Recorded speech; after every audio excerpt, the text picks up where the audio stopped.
NFC action was rolling, and Kirk Cousins and the Atlanta Falcons were trying to swag surf their way to #1 in the NFC South as they took on the Bucs. We're going to go with the first quarter, no score. Drake London, get up off me. He gets in the zone, Dan. Big slot receiver for Drake London, runs through that defense on the choice route. Okay, Bucs come right back. Baker Mayfield drives him downfield. Easy pitch and catch. I thought he was going to kick the ball to the flat, finds Mike Evans. He's a touchdown machine. All right, here's Kirk Cousins, drop back again, and Darnell Mooney has been making plays the entire season. Best receiver on their football team right now. He is a go-to guy for Kirk Cousins. Now here we're going to head to the fourth quarter, guys, and between these two, it's been a tough game. You see the kick is up and it's blocked by the Tampa Bay Buccaneers. In many ways, you're like, oh my gosh, the miss before the block, is that going to haunt the Atlanta Falcons? Well, Dan, the game has to be over, right? They're in 4-minute offense. 100% done. No way that the defense is going to punt Jesse Bates. Yep, that's all he does is find the football.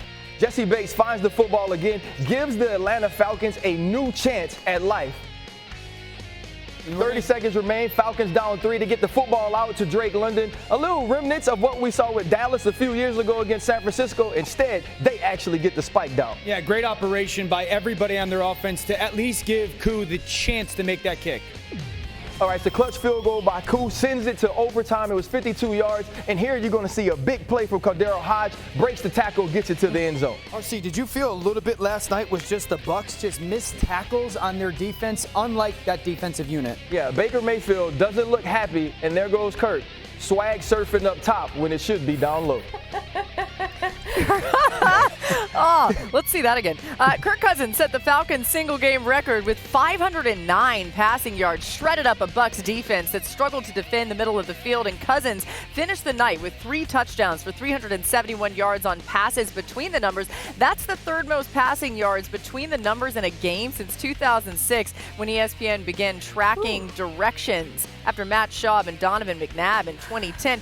RC, what stood out to you most about Kirk Cousins' performance last night, aside from the swag surfing or lack thereof? Yeah, I mean, the swag surfing really fits who he is, right? I would think that Dan would swag surf very similar, except for it would be 7 feet tall by the time he raises his hands up. I'm going to talk about Zach Robinson. We were very hard on Zach week 1 and talking about some of the lack of creativity, saying he should get Kirk Cousins under center, only using a certain part of the field with all the condensed splits. I felt like he spread the football out, and he also found guys in spaces where they could make plays. Drake London operated in between the numbers a little bit more. We saw Darnell Mooney outside the numbers, and he was sort of the guy that they would use on the timing routes. Also getting Kyle Pitts involved. It was the most decisive I felt that Kirk Cousins had been throughout the season, and I feel like Zach Robinson, in the way that he game planned against the Tampa Bay Buccaneers, truly helped against that.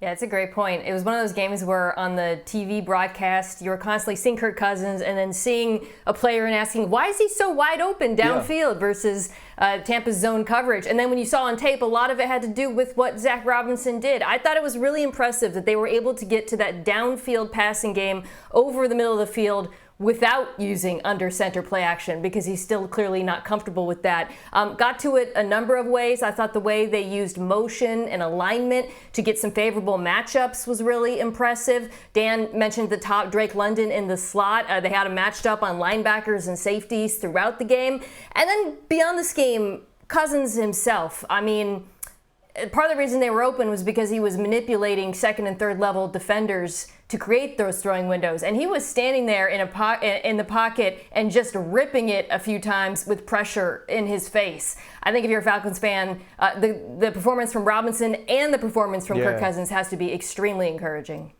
Yeah, so Atlanta has one of the best pass-catching duos in the NFL, wide receiver. I just am surprised the way it plays itself out. Mooney has become really the outside guy, which I did not expect. And Drake London, who I thought would be the outside guy, has really become the inside guy. Mina, you mentioned, RC, you know it, that choice route. This reminds me so much of Brandon Marshall, that big body frame that also is so smart in understanding the feel of a defense at the top of the screen.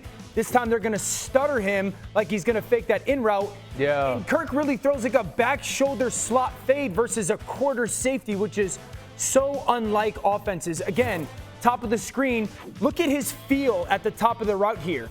That sit in the zone is so ideal. To have a receiver that has that big frame, but that basketball understanding Yet also, like right there, that's the same choice route that he scores on.